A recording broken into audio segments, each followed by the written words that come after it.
Welcome to the Balbury, working, parenting, playing, voting, advocating, and creating as women.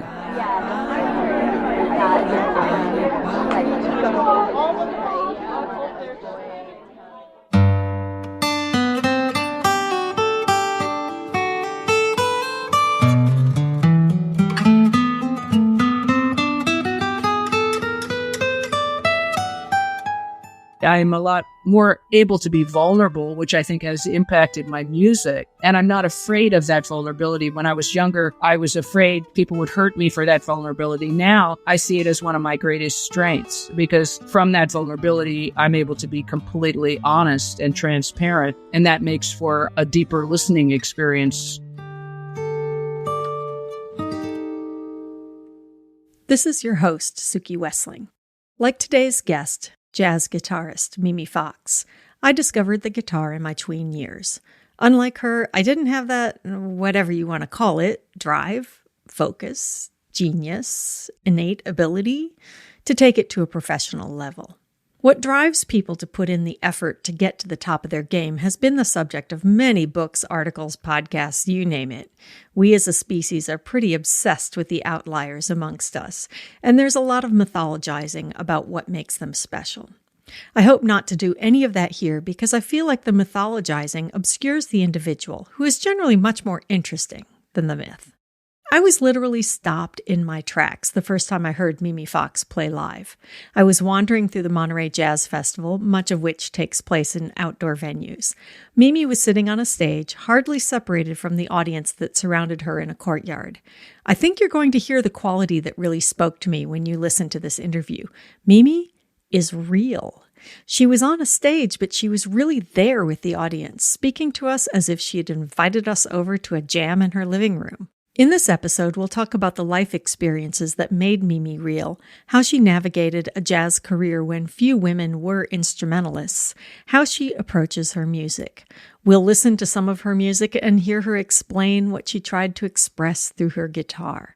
I hope you enjoy getting to know Mimi as much as I did. Check out more of her music at mimifoxguitar.com. Hi, I'm Mimi Fox, jazz composer, recording artist, guitarist, and like to think of myself as an all-around good human being. Well, welcome to the Babblery. I love that description. It's always such an interesting question how we define ourselves. Yeah, I think, Suki, for me, because so many of the times that I'm doing podcasts or interviews, radio, magazine, whatever, press, it's always about my career. It's always about music. And so I have, I could say that I'm a sci-fi lover and I love animals. Those are also defining aspects of my personality and my life, but I'm not used to talking about some of those other stuff quite as much. Well, then I think that the jazz audience is missing a lot. So we'll talk a lot about who you are as a person. And I wanted to get right into it and ask you to describe yourself as a little girl. Who were you? Wow. That is a really great question. And man, that's broad. Let me think. Who was I? Well, I was very curious. Sort of the defining memory of my childhood in classes, anyway, when I was in school, was that my teachers from from elementary school through high school, when they would, finish a certain part of their spiel, whatever they were talking about, could be any subject, but they say, now, does anyone have a question except Mimi? Because I was very, very, I always have been, I have a very analytical mind and I'm very curious about things. And so I'm very detail oriented. And I think for better or for worse, because I think for my wife and my friends and my fellow musicians, I'm sure there are times when my fastidious and my, sort of my fastidiousness and my endless attention to detail and questions can be sort of maddening, but it is also, I think, a quality that has enabled me to excel and to have spent 25 years sitting in a tiny room with a guitar practicing 7 hours a day. It's a certain mindset, I suppose, certain qualities. So I think, I think that is something that I remember from being in school, is that I was always extremely inquisitive. But I think also, honestly, if you ask me who I was as a little girl, my family life was very chaotic. And also, I grew up at a time uh, where I was in New York, but um, my dad went to the March on Washington. I was just a little girl at the time, but my parents were very political and politically involved. And so from a very young age, I remember, holding my mom or my dad's hands and being at marches and at rallies and at different things. So that was also a defining part of my childhood for me. But the actual, uh, growing up, I think was, challenging. Uh-huh. I think the environment was. I think my parents were great people, but not great parents. And I really mean that sincerely, with all due respect to both of them. But they were, I don't think, as equipped to have kids as they were to fight the good fight for everything else that they were involved in. Um, and Uh-huh. so that's sort of it, I guess, in a nutshell. Yeah, and you mentioned sitting alone 7 hours a day and practicing guitar. What do you think drew you? Do you have any idea what drew you to music? Yeah, from a very early age, that was the other thing I was going to say. When I was about 6, we had a piano for a brief period of time, and this was 4 years before I started playing the guitar. And but I would pick out melodies on the piano. I could hear things and pick them out, and I showed I guess, a keen musical ear. But both my parents loved music, and my mom had been a singer and songwriter, and my dad had a huge collection of jazz. He uh, grew up in the Bronx in what was then a Jewish ghetto, and but he would sneak into the jazz clubs when he could, as soon as he could. And so I think between my parents, and my mom also loved chamber music and classical music. So I heard, and of course, my older sister and brother and my other cousins, who were all older than me, I was the youngest. Uh, they listened to most pop music, Motown, rock, the Beatles, all of that. So I heard everything growing up, and I think that environment um, really, But I don't know. I always said this in interviews, Suki, but I'm really, really an auditory person, which would seem obvious, for a musician. But I mean, I really do experience the world through my ears. When I'm traveling, wherever I am, I hear, or when I'm touched by something personally, um, the emotions that I feel, that everything is expressed through what I hear. And that has always been true for me.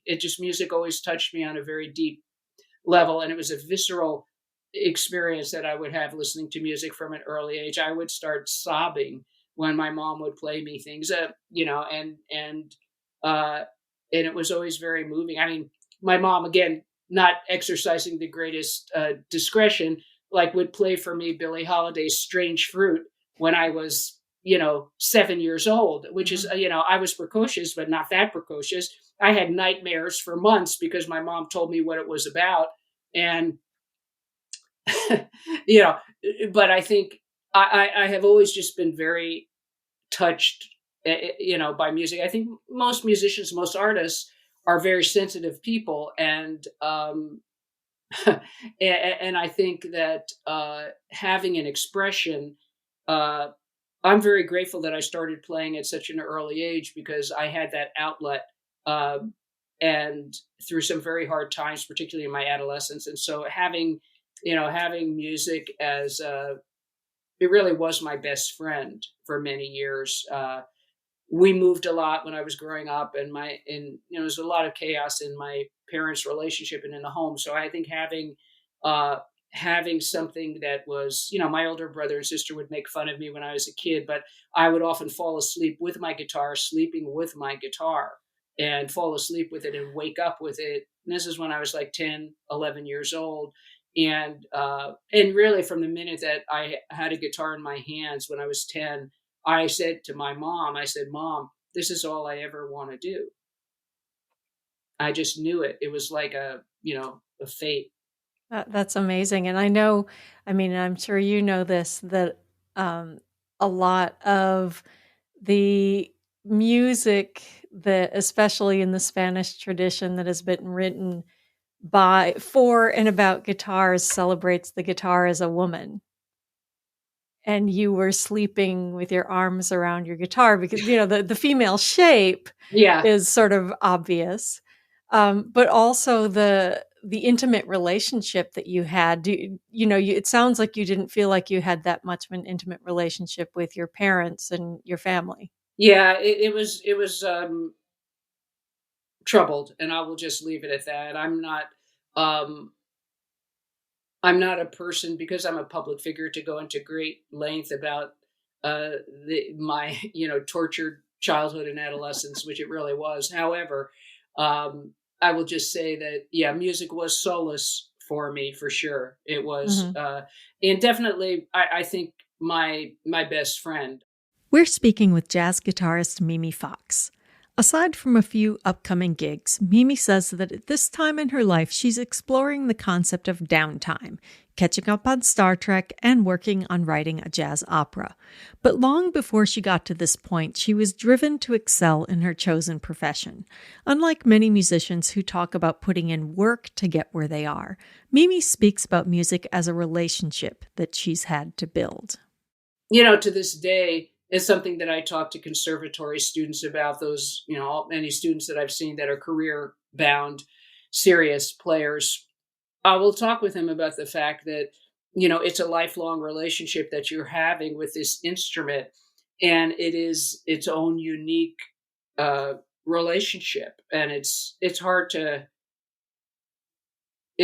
describe what it means. And I think for everybody that has devoted their life to the art form and to, attempting to really play the instrument well. And notice I don't say master it, because I don't believe it can be mastered. I Mhm. believe it masters us if we're lucky.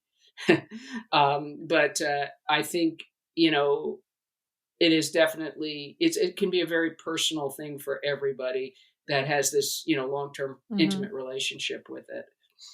So, how did you come across the guitar? I read that you started with drums and then how did you get introduced to? Well, it's very, it makes a cute story, and all the publicists that I've worked with like talking about it in my bio. But essentially, really, it was the Monkees. This gives away my age to everybody that can't just go to Wikipedia and see it within 2 seconds. But it's pretty funny. I just, I was 10 years old when the Monkees TV show was, first came on the air, and I thought Mike Nesmith was the coolest thing, and he had a little felt hat, and he was actually one of the ones that actually did write, probably arguably the best musician of them and a good songwriter. And one of the first songs that I ever wrote when I was 10 is called "I Love You, Mike." And no, I will not play it with you, but I will just say that for a 10-year-old, it had actually 4 chords, not 3 chords. It actually had a whopping 4 chords in it. Yeah. So it was pretty sophisticated for Ted.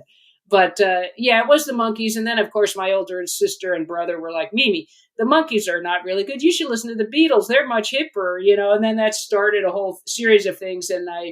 But, early on, it was, the Monkees, the Beatles, and then the Beach Boys. And I always was drawn, interestingly enough, even though people made jokes about the Monkees, in addition to Mike Nesmith, they had some very good songwriters that were writing their songs. So people may not be familiar. One of them was Carole King, and Neil Sedaka, Neil Diamond, and these were all really, really talented songwriters. So they had some good material to work with. And of course, the Beatles and Brian Wilson, were also wrote very beautiful melodies. And I would argue, Paul's dad, Paul McCartney's father, was into jazz. And I think many of the songs that he's written, in fact, some of the arrangements of Beatles songs that I do in a jazz context, reimagine them, really are based on very much on jazz standards and have a really direct, link to that. And Brian Wilson also wrote these fabulous, beautiful melodies and great songs. And so I was always drawn to beautiful melodies, and that remains true for me as a jazz artist. I like many kinds of jazz, but to me, a beautiful melody is where it's at and will always be where it's at, first and foremost. Everything else is icing on the cake. Uh-huh. And a lot of people who don't listen to jazz might not realize how important the melody is, because you pretty much leave the melody, you go through it once and then you're going You're away improvising. From it. Yeah. Yeah. But yeah. So the melody though is still there for you while you're improvising. Yeah, absolutely. In fact, for me, and again, it's something that I've always talked to my students about over the years, not only is the melody there, but I'm also hearing the lyrics. There's sort of, when you're playing, for me as a jazz musician, when I'm soloing, after the melody is played and then we go to improvise, I'm hearing the melody in the background, but I'm also hearing the lyrics to the tune. So if I'm playing Autumn Leaves, and I could be playing it for the 5,000th time, but I'm hearing the melody. The falling leaves drift by my window, the autumn leaves of red and gold. I see your face, the summer kisses, the sunburned hands I used to hold. And when I'm lucky, I can hear those lyrics in French, because there's beautiful lyrics in French too. But anyway, the point being that it's the totality of understanding what a song is about. And as jazz musicians, the Great American Songbook is, something that we use as a springboard for many of our improvisations. And without knowing the lyrics and understanding the melody, which I believe is sacrosanct, without having that, as a foundation, your improvisation lacks, depth, and it would lack a home base. Mm-hmm. It also would just frankly not make any sense. I mean, because ultimately, for me as an artist, the best compliment that I can get from a critic is, say, she plays lyrically. That's a really cool thing. That means that when we think about lyrics, I'm telling a compelling story. And that's what it's about. When people come to my shows, it's great if they say, oh, you're a great guitar player. Well, that's wonderful. And that's great. And that honors all my years of practicing. But really, I don't want people going out of a concert scratching their heads and going, well, what the hell was about? Mm-hmm. I'd rather them go out saying, wow, that was a compelling story. That's something that is, moving me. And that's what makes me happy as an artist, when I have people come up to me and say, wow, that piece really moved me, or it made me cry, it made me think about my wife, she just passed, or made me think of my dad, or whatever it may be. And then I know that for me as an artist, that's what I live for, those moments. Guitar is an extremely easy instrument to learn how to play, and an extremely hard instrument to not master, but, to become a top jazz player on guitar requires you to learn so much theory, technique, and frankly, getting your fingers to move as fast as your fingers move. So what was it that gave you that? Why were you able to do that? Well, I always loved, in addition to melody, one of the things that I always loved about jazz, from hearing my mom and dad's, recordings when I was a kid, is I love the rhythm of jazz. I love swing. I love that feeling of swing. And I did play drums in junior high and high school jazz bands, because most of them didn't have guitar then, but I did play drums. And, well, Duke Ellington said it best: it don't mean a thing if it ain't got that swing. And I've always loved the swing of jazz. And it's funny, you mentioned rock and roll. I actually never really dug rock that much. I love the Beatles, but again, the swing, the freedom of jazz, the spontaneous creativity that happens when you're soloing, and extemporaneous conversation that happens, that exploration that happens in that moment. And I'm not a musical snob. I love many kinds of music. I'll listen to almost anything. Jazz, it just gives me the freedom to express myself.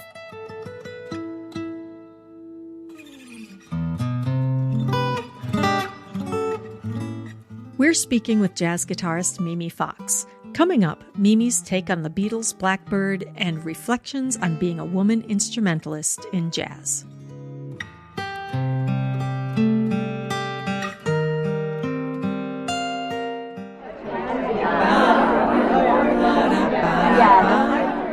You've been listening to The Balberry. We'll be back after this short break.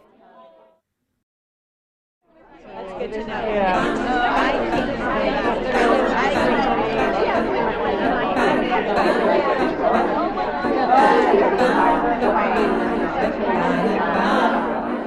You are listening to The Balberry. I'm your host, Suki Wessling. I'm speaking with jazz guitarist Mimi Fox, who has recorded a wide variety of music, from standards to originals. Jazz musicians often write their own music, but at the core of the discipline are the standards, many drawn from what's called the American Songbook, popular songs from the first half of the 20th century. Before rock and roll, popular music was dominated by professional songwriters who wrote melodically sophisticated music. Think George Gershwin and Cole Porter, tunes which are easily adopted and adapted by jazz musicians. There's room for argument over what sort of tune is the best for jazz interpretation, but there's general agreement that the 3 or 4 chord rock song doesn't offer much to build on. One rock band that broke the mold, however, was the Beatles. Paul McCartney, especially, was raised on the popular American songbook music that his parents listened to, and some of his tunes have become standards in their own right. Mimi Fox recorded the Beatles' song Blackbird on her 2019 album This Bird Still Flies. We'll hear it in a minute after she introduces how the recording came about. A few years ago, I decided to do an album of all acoustic material, all acoustic guitar, most of it solo. I have a few duets on the album. And the album is called This Bird Still Flies. It was the title track, the composition This Bird Still Flies, references my journey after 18-year relationship ended, and then I got breast cancer. And this was in 2011. Coming out of that time period, I think This Bird Still Flies came out in 2018 or 2019. Anyway, I did an all-acoustic project, and one of the songs that I'd always loved was Paul McCartney's Blackbird. So I decided to see what I could do. It's such a classic. It's such a beautiful song, great melody, great lyrics. I wanted to try to do something different and reimagine it and pay deep respect to Paul's song, but also try to create something really fresh in a jazz arrangement. So I came up with the arrangement of Blackbird.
Talk us through your process of, in this case, a song that you know so well that you would have listened to as a teenager. What's your relationship to this song and how does that affect how you play it? Well, I think Blackbird, which I arguably is one of Paul's more beautiful songs. I love his ballads. I've recorded other ones. I particularly love Blackbird and She's Leaving Home. I would single those out as two of my favorites. Just exquisite melodies, beautifully conceived, both melody wise and lyrically, beautiful songs.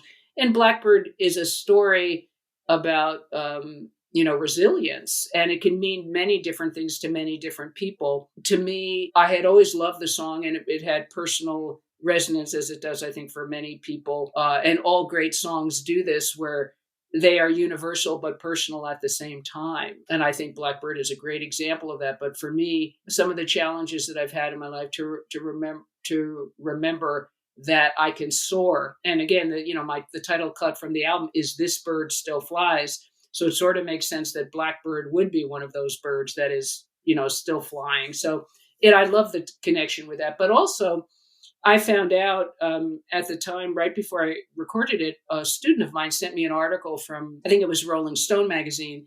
And apparently Paul had written the tune to pay his respect and love and a sort of a loving homage to the Little Rock Nine, to the students that integrated the high school in Little Rock. And I had never known that, but apparently both Paul and John, all of the Beatles, but, as the main songwriters, they were following what was happening in our civil rights movement very, very closely and were very moved by it. And so, and apparently years later, when he was doing a concert in Little Rock, Paul met one of the women who was part of the Little Rock Nine, and it was either before or after the show, and I think it was very moving for both of them, I'm sure.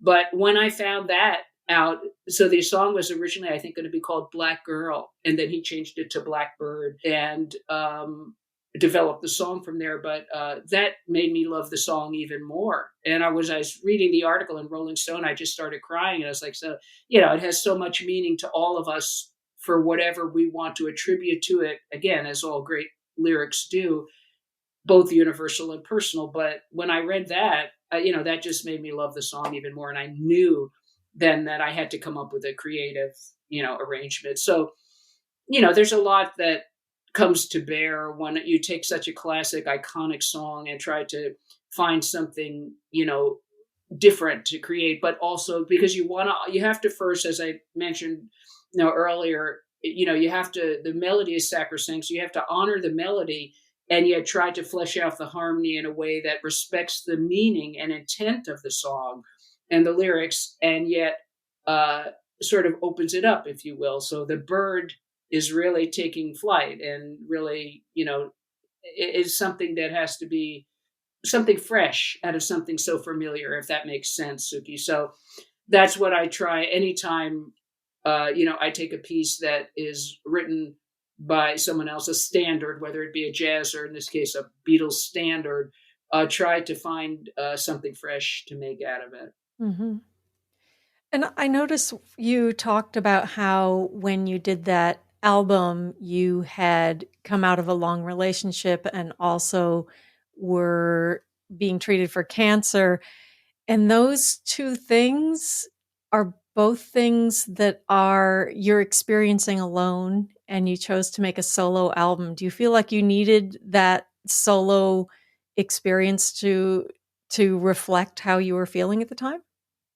That's really interesting. Well, I'm hesitant to say that those experiences, I know that I understand what you're saying, Suki, but I did have so much support. I was very lucky to have a lot of friends, and I had a surrogate mom on the West Coast who really was with me every step of the way through my cancer treatment, because she was retired and could be there for me. It was really incredible. So I had a lot of love and support. So I certainly wouldn't say alone, but I understand what you mean to the extent that there are times, you lose a long-term relationship, there is a gut-wrenching loneliness. Or I had a good friend, and he said to me that losing a relationship after 18 years was kind of like surgery without anesthesia.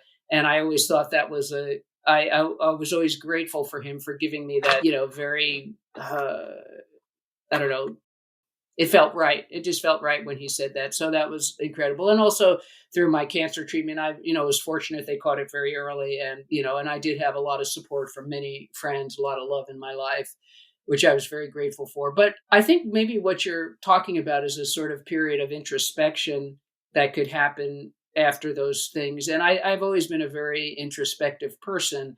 I don't think there's too many composers that are not introspective, because you have to have time, playing and composing are solitary experiences. So, and I had done several solo guitar albums before, but never all acoustic.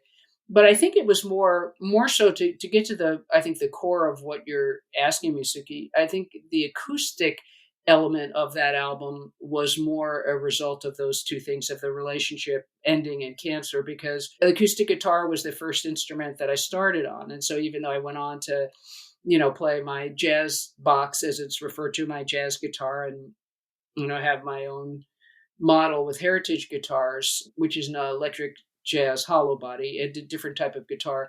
I think the acoustic guitar was taking me back to my roots, because some of the first people that I really enjoyed, in addition to the Beatles, but I listened to Joni Mitchell, I listened to Crosby, Stills and Nash, I listened to James Taylor, the acoustic guitar, Bonnie Raitt. Really, the acoustic guitar was the main instrument for all of those artists. And so when I was young and I was first learning to play, those were the recordings that I played along with to teach myself how to play the guitar. So there was a way that, doing an all acoustic album felt very much like coming home, even though, of course, everything I do is through a jazz lens, through an improvisational lens. I think people have commented that, they can hear my voice, my musical voice, and my compositional voice different when it's on an acoustic guitar. And I think that that's really true.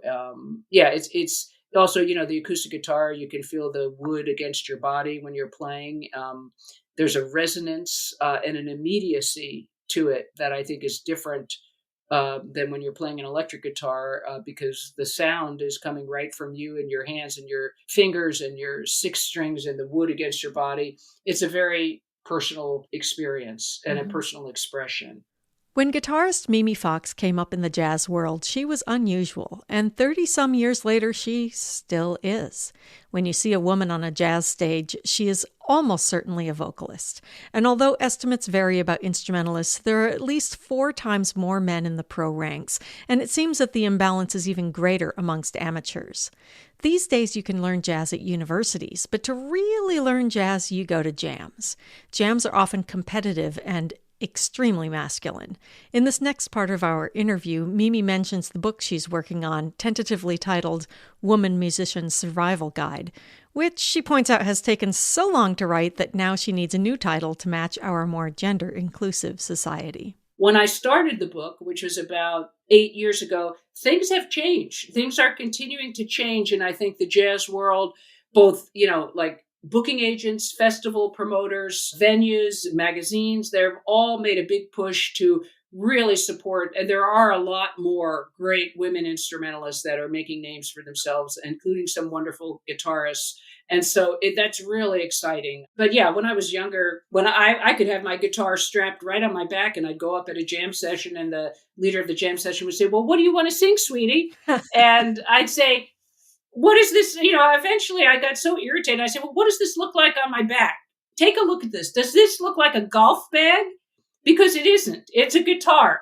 In my formative years of learning jazz, I had moved to the Bay Area already, and I found some kindred spirits, both women and men, who supported me and supported my music. And I would be negligent if I didn't give a shout out to one of my early mentors and now friend, Bruce Foreman, who I met early on when I came here and was just getting into jazz. And Bruce was incredibly supportive. And also, unlike some other guys that shall remain nameless, never hit on me when I was younger either, and made that experience, uncomfortable. He was always just a real, well, he's a character, but he was always just a really treated me with respect. But when I was younger, I certainly had to deal with a lot of issues. I would say that, gigs in particular, it was challenging because afterwards, when the guys would go to hang out, They would tell lewd jokes. They were, it was a kind of like a locker room experience that I was subjected to. It was very, inhospitable. However, over time, I found guys that were not like that. And then they would go to jam sessions with me. So I wasn't the only woman. And if I was, I had some guys that had my back. Early on, I was reading about Sojourner Truth and Harriet Tubman. And then, of course, enjoyed the writings of so many great authors, such as Toni Morrison and Maya Angelou. And I would use them as inspiration, because if I'd go to a jam session and somebody dissed me or was just flat out, rude or inappropriate or gross, I would think about Harriet Tubman and I would say, me, really? Get over yourself, So I used it as a kind of tough love to push me forward, and that sort of spurred me on. In addition to developing a thick skin and having a good sense of humor, which can help really neutralize a lot of unfortunate circumstances, I think also not personalizing things. That's a real problem for women, is that if someone says, you don't know how to play, if you're a woman and you don't have any confidence and you don't believe in yourself, you could put your guitar in the case and never play again. When we return, more music and talking about music with jazz guitarist Mimi Fox. You've been listening to The Balbory. We'll be back after this short break. That's good to know.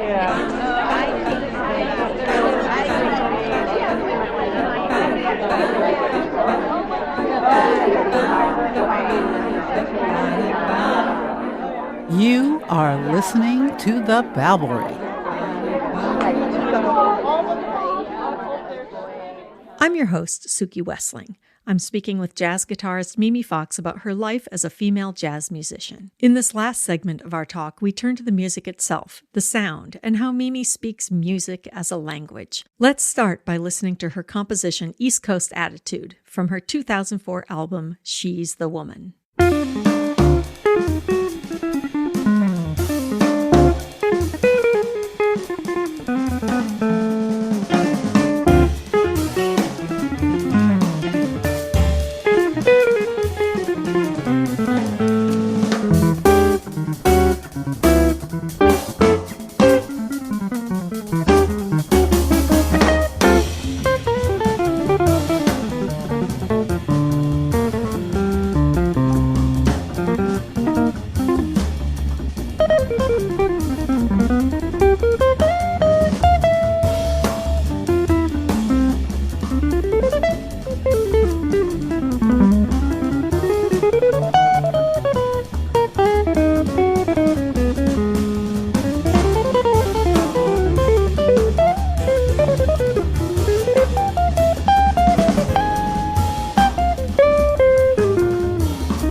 That's guitarist Mimi Fox with East Coast Attitude. I wanted to give for the listeners two very wildly disparate pieces because it shows some of the range of who I am as a player and composer, but also just to say this is what jazz can be. It can be a beautiful arrangement of Blackbird, or it can be an original that's kind of edgy and tense. And so East Coast Attitude, I grew up on the East Coast, primarily in New York, but my family moved a lot. And so it is sort of, there's an intensity and a speed and just a sort of directness about the East Coast. And so this song just sort of flew out of me one day, probably after I'd come back from some shows in New York and came back to the Bay Area. And it was just sort of popping around in me, and it just sort of flew out as a very sort of angular kind of intense piece that just came out. When you compose, what do you set out to do? That's a great question. What I set out to do is ultimately to touch people. You know, a lot of composers talk about how a song has to come out or piece has to come out. It's sort of a part of the creative process. For me, you know, it's usually a person or a place that I've been to, something that will really inspire me. And then I will write music about it, or, you know, an experience or something that happens in the world that I will write music about. So, because I'm very, like my parents, very politically engaged. And so, you know, everything that happens, I'm taking it in, and I'm sort of like a musical sponge, just soaking up everything. And so what I want to do with every piece I write is to tell a story that can best, you know, for me, can best be, you know, told through music. You know, I love poetry. And as I mentioned, I love reading great writers. But for me, you know, music is I think the most eloquent form that I have for me as a human being to express myself. And so that's my go-to place. But it's got to be a good story. It's got to be you know, again, a strong melody. It's got to have a strong rhythm, and, you know, and everything sort of flows from there. But I've got to be inspired. You know, the first thing that has to happen for me is inspiration. And from that inspiration, I go deeply into myself, and I'm able to feel. It's always an emotional experience first, and then I'm able to translate that through my years of study and knowledge into a composition. But it's got to be a heart thing first. I got to feel it and experience something, and then I'm able to, you know, go from there. It sounds like you have not concrete things in mind, but that you have a sense of at least an emotional story. You talked about with East Coast Attitude that it was really about your feeling about the culture of where you come from, and that, you know, you came back here to California. We're all a little bit more we're nicer. No, that's not true, because, you know, I spend a lot of time in New York and New Jersey, and they're nice in their own way. But it's a very different kind of experience. Yeah, it's just a different, you know, kind of affect, actually. But so when you're composing, you are keeping some sort of thing. It's just an interesting thing to think about, how you go from that to something as abstract as music. Yeah, you see, that's the difference, I think, for me as a musician and a composer. The music is not abstract. It actually is home base for me. That's what I was saying, you know, as an auditory person, that is my go-to. You know how dogs have a great sense of smell, and cats use their little whiskers, you know, to navigate things. But for me, you know, I do experience the life in my heart. Everything I experience, I hear music through things. So there's not a time. My wife will tell you this. We can be on vacation in Hawaii, and we'll be laying on the beach, which is a rare thing for me because I'm not a person that likes to sit down a lot. But anyway, let's say I'm trying to relax and I'm laying on the beach. She will watch my fingers tapping, and that she knows that I'm hearing a rhythm and I'm hearing music in my head. I'm ostensibly supposed to be on vacation in Hawaii, relaxing like a normal person.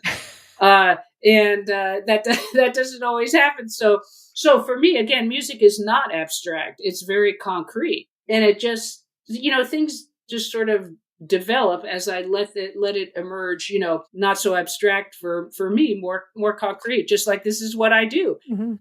I get up, I have my oatmeal, and then I sit down and music comes out. When I approached Mimi Fox about speaking with me on the Babblery, I warned her that my interviews aren't quite what she's used to.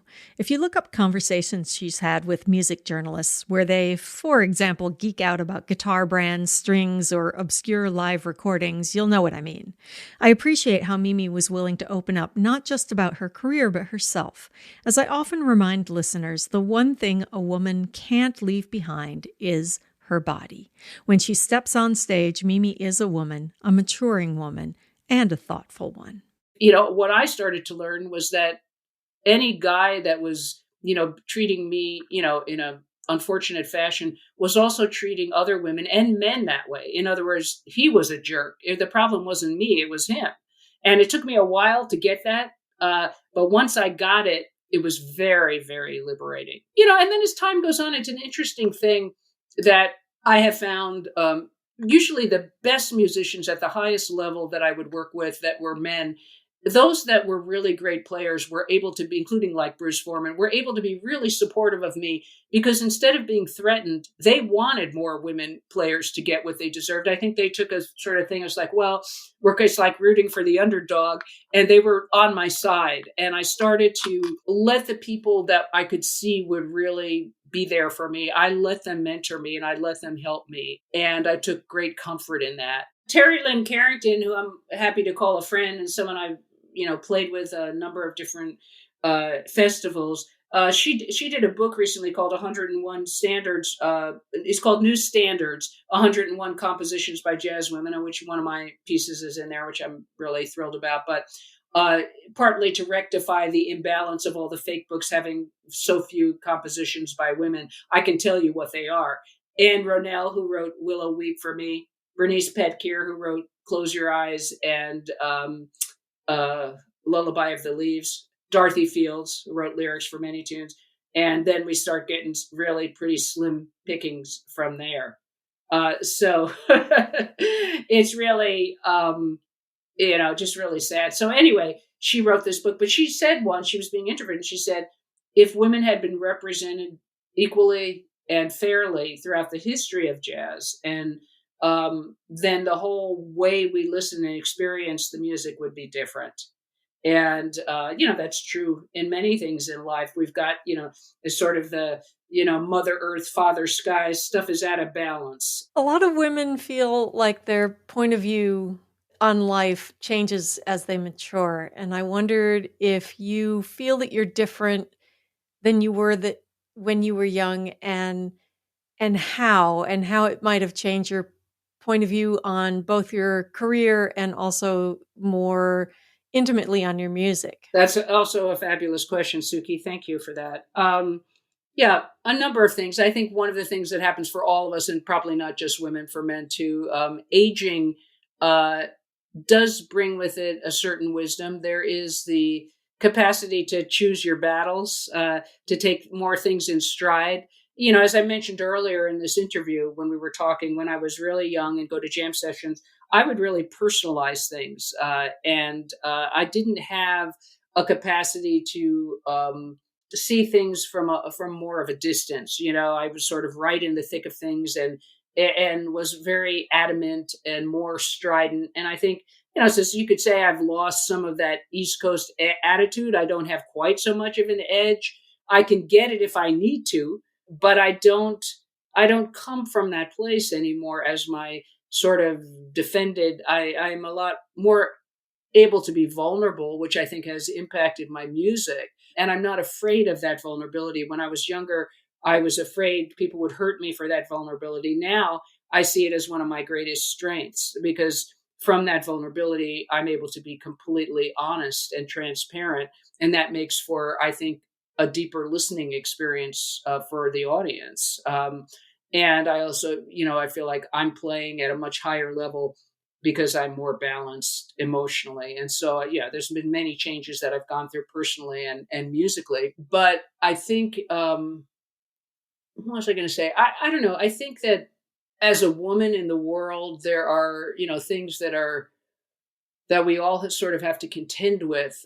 And yet there are also, it's sort of like, I think the older I get, it's sort of like the glass is more often half full rather than half empty. So that instead of, I do have horror stories about things that happened to me as a woman musician in my life. However, I focus on the really good things that happened to me too. And as I mentioned, many people that really supported me. And I think that capacity to look on the bright side, to see things as more half full, is something that was not second nature for me. It was certainly not natural for me. And I think as I've gotten older, I could see my life through, from a distance and see that, yeah, I've taken my knocks, but I've also had some amazing things happen, and I've been very fortunate. So it's sort of, being very grateful. And I think that this gratitude is something that is a fairly new thing for me, but I think can only happen, at least for me, it only happened as I matured. And I will say another thing that's been really wonderful for me, and I think a lot of women as they get older start to feel this way, is that more often than not, I feel like I'm enough. I never used to feel that I was enough. I think women suffer from it more than men, not that men don't too, but the imposter syndrome. I was never good enough. I would either as a musician, as a friend, as a human being, as a partner, I could go on and on and on about how I never felt like I was enough. And now, for the most part, on my better days, I do. And that is a real gift of my aging and my healing, the changes I've gone through in my life. So I'm very grateful for that. That enoughness, that's a sense of being enough, is, really great because a lot of things can flow from there.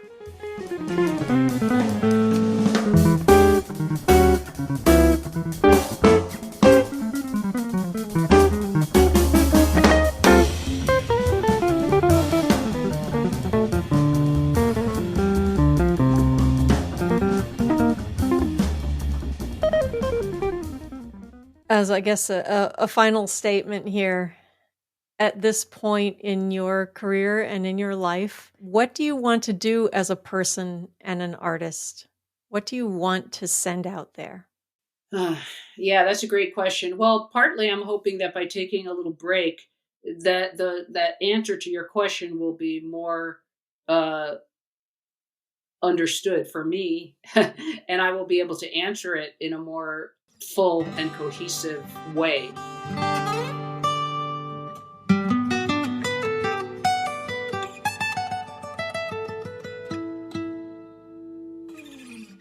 I think for me, obviously being able to move people. When I do shows and someone comes up and say they were really moved or that they started crying when I played a piece, that means a lot to me, to touch people.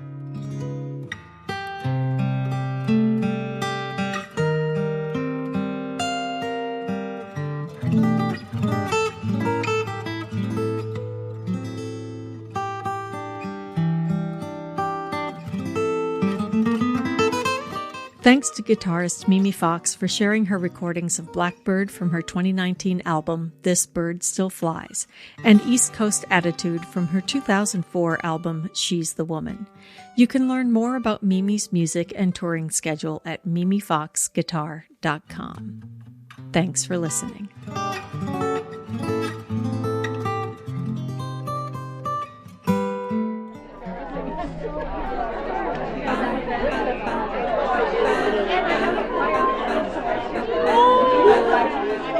You've been listening to The Balbory. Subscribe to The Balbory on your favorite podcast platform or visit BABBLERY.com to access more episodes. The Balbory is produced with support from KSQD Radio in Santa Cruz, California.